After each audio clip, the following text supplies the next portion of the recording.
অনেক ধরনের hair mask তো ব্যবহার করেছেন, কিন্তু এই হেয়ার মাস্কটা একবার ব্যবহার করে দেখুন। হ্যাঁ বন্ধুরা, একবার ব্যবহারেই দেখতে পাবেন চুল কতটা সুন্দর সিল্কি সফট হয়েছে। তার সাথে সাথে চুল কালো হয়ে যাওয়া, চুল পড়া সমস্যা যদি থাকে সেটাও সলভ হবে।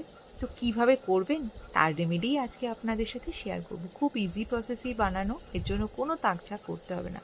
সবার প্রথম বেশ কিছুটা জবা পাতা নিয়েছি, তার সঙ্গে কারি পাতা আর কিছু তুলসী পাতা জল দিয়ে ভালো করে ধুয়ে নিয়েছি আর একটু জল দিয়ে ভিজিয়ে রেখেছিলাম। পেস্ট করার জন্য সামান্য একটু জল দিয়ে নিলাম। এবার খুব ভালো করে একটা মিহি পেস্ট তৈরি করে নেব। ব্যাস, মিহি পেস্ট তৈরি করলেই রেডি। এই অবস্থাতেও কিন্তু আপনারা মাথায় মাখতে পারবেন, কিন্তু আমি এটাকে আরও একটু স্ট্রংগেস্ট করার জন্য এর সঙ্গে মেশাবো একটু রাইস ওয়াটার। মানে ভাত হয়ে যাওয়ার পরে যে ভাতের মাড় বা ফ্যান আমরা ফেলে দিই, সেটাকে না ফেলে এর মধ্যে আরেকটু দিয়ে দেবো।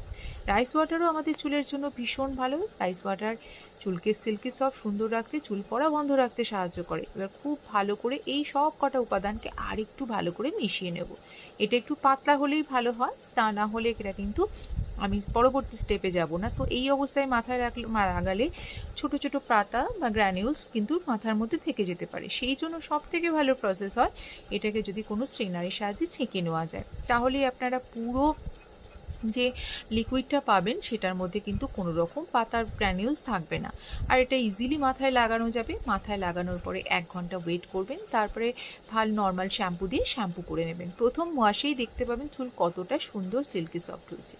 সবাই ইউজ করতে পারে, ছেলে মেয়ে ছোটো বড়। খুব ভালো রেজাল্ট পেতে সপ্তাহে 2বার বা 3বার ইউজ করুন। তাহলে দেখে নিলেন তো কত সহজে বাড়িতে বসে একটা হেয়ার মাস্ক বানিয়ে নিতে পারবেন, যেটা আমাদের চুলের অনেক সমস্যার সমাধান করবে, খুশকি দূর করবে, চুল ওঠা বন্ধ করবে, সিল্কি সফট করবে। তাহলে বন্ধুরা, এখানেই শেষ করছি। কেমন হয়েছে অবশ্যই জানাবেন। সবাই খুব ভালো থাকুন, সুস্থ থাকুন। দেখা হচ্ছে পরবর্তী ভিডিওতে। টাটা।